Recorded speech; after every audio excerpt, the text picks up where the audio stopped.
جو غیر کفیل نباتات ہوتے ہیں ان کے اندر سبز مائنہ یا خضرہ نہیں پایا جاتا ہے، جسے ہم سبز زراعت بھی کہتے ہیں، جو غذا تیار کرنے کا عمل کرتے پتوں میں، وہ ان میں موجود نہیں ہوتا۔ اس کی وجہ سے یہ کیا کرتے ہیں، یہ دوسرے نباتات سے اپنی غذا حاصل کرتے ہیں۔ تو یہ بڑے بڑے درخت پر یہ بیلیں لپٹ جاتی ہیں اور ان کے تیار غذا کو سے وہ غذا حاصل کرتی ہیں، اس لیے انہیں طفیلی نباتات بھی کہتے ہیں۔ جیسے لورینتھس اور امربیل، یہ دو ان کی مثال بتایا گیا ہے کہ یہ مکمل یہ جو امربیل ہوتی ہے یہ پوری طرح سے دوسرے اپنے جس درخت پر وہ لپٹ کے بڑھتی ہے اسی پر پوری طرح منحصر ہوتی ہے، اسی سے پوری طرح مکمل اپنی غذا حاصل کرتی ہے، اس لیے اسے مکمل طفیلی نباتات بھی کہتے ہیں۔ لورینتھس میں شعاعی ترکیب کا عمل کس کے ذریعے ہوتا ہے، یہ آپ کو معلوم کرنا ہے، انٹرنیٹ وغیرہ پر ڈھونڈ کر آپ کو معلوم کرنا ہے۔ انہیں پانی اور نمکیات کہاں سے حاصل ہوتا ہے، یہ بھی آپ کو معلوم کرنا ہے۔ لورینتھس کا پودا نیم طفیلی کے طور پر کیوں جانا جاتا ہے، تو یہ جو ہے آپ کو نیٹ پر اس کو سرچ کر کے ڈھونڈ کے ان کے جوابات حاصل کرنے ہیں۔ حشرات خورد نباتات۔ حشرات خور نباتات، کچھ نباتات، دیکھو یہ نباتات کے بارے میں ہم پڑھ رہے، جو نباتات اپنی غذا خود تیار کر سکتے ہیں، وہ ہم نے شروع میں پڑھا ہے کہ کچھ نباتات اپنی غذا خود تیار کرتے ہیں۔ اب جو نباتات اپنی غذا تیار نہیں کرتے اس میں سے کچھ درختوں پر کسی اور درخت کے تیار غذا سے غذا حاصل کرتے ہیں، لیکن کچھ جو نباتات ہوتے ہیں وہ حشرات خور نباتات کہلاتے ہیں، مطلب وہ کیڑے مکوڑے کھاتے ہیں، کیڑے مکوڑے سے اپنی غذا حاصل کرتے ہیں۔ کچھ نباتات کیڑوں کا شکار کر کے ان کے جسم سے غذا حاصل کرتے ہیں، یہ ہم پچھلی جماعت میں بھی پڑھ چکے ہیں نا۔ یہ نباتات ایسی زمین میں نمو پاتے ہیں جہاں نائٹروجنی مرکبات کی کمی ہوتی ہے، یعنی جہاں پر نائٹروجنی مرکبات کم ہوتے ہیں اس جگہ پر ایسے نباتات پائے جاتے ہیں۔ جہاں نائٹروجنی مرکبات کی کمی ہوتی ہے یا پانی میں نشو و نما پاتے ہیں اس طرح کے نباتات۔ ڈروسیرا برمانی ایک حشرات خور پودا ہے۔ ڈروسیرا برمانی یہ اس کا نام ہے، یہ بھی ایک حشرات خور پودا ہے، مطلب کیڑے مکوڑوں کو کھا کر اپنی غذا حاصل کرنے والا پودا ہے۔ اس پودے کی ساکھ کسی پھول کی مانند ہوتی ہے، یہ پودے زمین سے قریب اس کے متوازی بڑھتا ہے، اس کے پتے پرکشش گلابی سرخ رنگ کے ہوتے ہیں، دیکھو یہاں اس کی تصویر دکھائی گئی ہے۔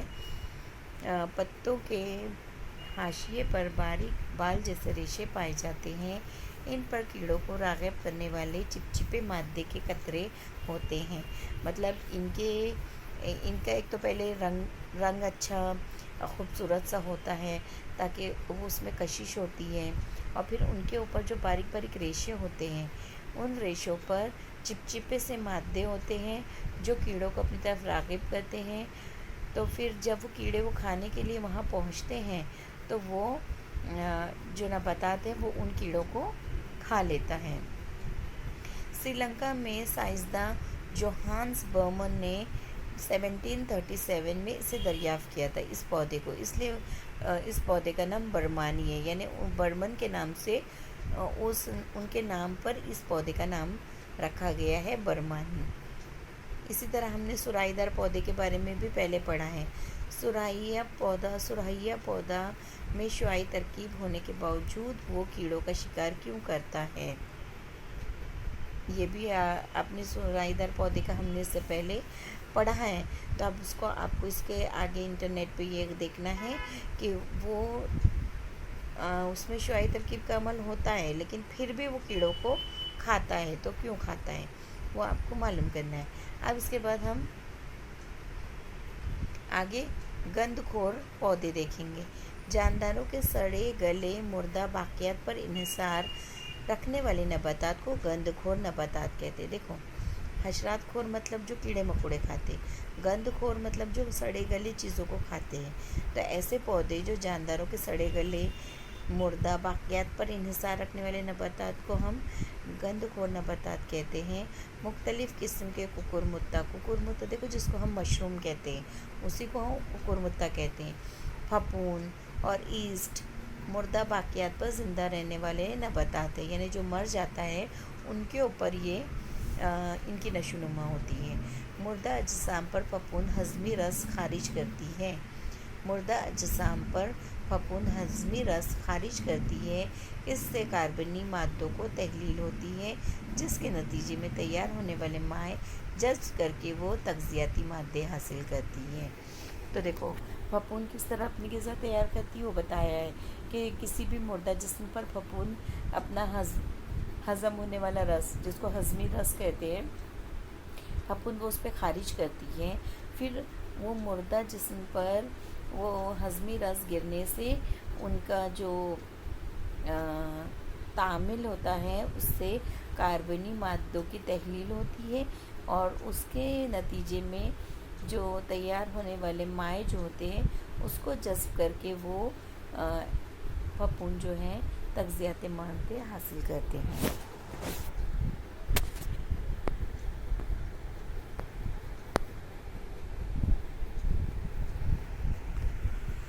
چند پھپھون کی وجہ سے غذا آلودہ ہوتی ہے اور مختلف قسم کے امراض کا باعث بنتی ہے۔ کچھ پھپھون میں ادویاتی خصوصیات پائی جاتی ہیں۔ دیکھو جیسے پھپھوند جو ہے وہ ہم کھانے کے لیے بھی استعمال کرتے ہیں اور پھپھون جو ہے اس سے اگر اس چیز کو ہم کھا لیں کچھ تو اس سے ہم بیمار پڑ سکتے، ہم کو بیمار ہو سکتے۔ تو پھپھون کی بہت ساری قسمیں ہیں، تو کچھ پھپھون تو ایسی ہوتی ہے کہ اس میں ادویاتی خصوصیات ہوتی ہے، مطلب وہ دوا کے کام کی طور پہ استعمال ہوتی ہے، کچھ کو ہم غذا کے طور پر استعمال کرتے اور کچھ اگر ہم کھا لیں تو ہم اس سے بیمار ہو سکتے ہیں۔ تو اس طرح پھپھون کی بہت ساری قسمیں ہوتی ہیں۔ ایسٹ بریڈ تیار کرنے اور خمیر کے عمل کے لیے استعمال ہوتی ہے۔ ایسٹ جو ہے جب بریڈ بناتے ہیں نا تو بریڈ کو پھلانے کے لیے، کیک کو پھلانے کے لیے ہم ایسٹ کا استعمال کرتے ہیں۔ تو یہ جو ایسٹ بھی ہے وہ ایک قسم کا پھپھون ہی ہے، وہ ہم خمیر کرنے کے لیے استعمال کرتے ہیں کسی بھی چیز کو۔ مشروم میں وٹامن اور لوہا وافر مقدار میں پایا جاتا ہے، تو مشروم یہ بھی ایک قسم کی پھپھوند ہے۔ تو یہ پھپھون جو ہے یہ ہمارے لیے فائدہ مند ہے، اس میں وٹامن اور لوہا بہت زیادہ پایا جاتا ہے۔ تو کچھ پھپھون کی قسمیں تو ہم کو بیمار کر سکتی ہے، لیکن کچھ پھپھون کی قسمیں ایسی ہیں جو دوا کے طور پر استعمال ہوتی ہے اور کچھ پھپھون کی قسمیں ایسی ہیں جو ہم غذا کے طور پر استعمال کرتے ہیں جو ہمارے لیے فائدہ مند ہوتی ہیں۔ نباتات میں تغذیاتی مادوں کے افعال اور کمی کے اثرات۔ اب دیکھو تغذیاتی مادے وہ کیا کام کرتے ہیں اور کمی سے ہونے والے اثرات، اگر وہ کم ہو جائے تو ہم پر کیا اثر پڑے گا یا نباتات پر کیا اثر پڑے گا۔ نائٹروجن کیا کام کرتی ہے؟ جو تغذیاتی مادہ ہے جو نباتات کو ضرورت ہوتی ہے تو وہ کام کیا کرتی ہے؟ پروٹین، خضرے اور خلیہ مائع کا اہم جز ہے۔ وہ پروٹین، خضرے اور خلیہ مائع کا ایک اہم جز ہے نائٹروجن۔ اگر اس کی کمی ہو جائے تو نباتات کی نشو و نما رک جاتی ہے، پتے زرد ہو جاتے ہیں۔ فاسفورس روشنی کی توانائی کو کیمیائی توانائی میں تبدیل کرتی ہے۔ تو جو تغذیاتی مادے نباتات کو ضرورت ہوتی ہے فاسفورس کی، وہ روشنی کی جو توانائی ہے اس کو کیمیائی توانائی میں تبدیل کرتی ہے۔ اب اگر فاسفورس نباتات میں کم ہو جائے تو ان کو کیا اثرات ان پر ہوگا؟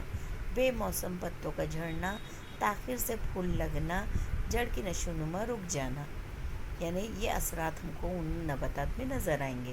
پوٹیشیم یہ بھی تغذیاتی مادہ ہے جو نباتات کو ضرورت ہوتی ہے، تو اب اس کا کام کیا ہے؟ عمل تحویل کے لیے ضروری ہے، یعنی ان کو جو تحویل کا عمل ہوتا ہے اس کے لیے پوٹیشیم ضروری ہے۔ اگر اس کی کمی ہو تو تنے کا پتلا ہونا، پتوں کا سکڑنا، نشاستہ تیار نہ ہونا، یہ اثر ہم کو نباتات میں نظر آتا ہے۔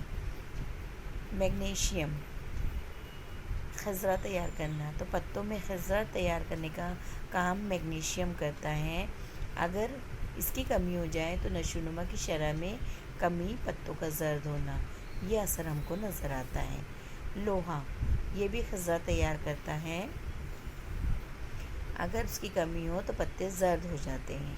اب ہم کو پتہ ہے کہ خضرہ جو ہے وہ سبز معائنہ یا سبز زراعت ہے، تو اگر ان کی کمی ہو جائے گی تو پتے زرد نظر آئیں گے۔ میگنیز محرکات کا اہم جز تیار کرنا، تو اس میں جو غذا تیار کرنے کے عمل میں محرکات کا اہم جز جو ہے وہ تیار کرنے کا کام میگنیز کرتی ہے، اور اگر میگنیز کم ہو جائے نباتات میں تو نشوونما رک جاتی ہے، پتوں پر داغ پڑتا ہے۔ ہم دیکھو کبھی کبھی دیکھتے ہیں پتوں پہ داغ ہم کو نظر آتا ہے، تو وہ میگنیز کی کمی کی وجہ سے۔ جست محرکات اور اس کے اجزاء تیار کرنا، اگر اس کی کمی ہو جاتی ہے تو نشوونما رک جاتی ہے، پتے زرد ہو جاتے ہیں۔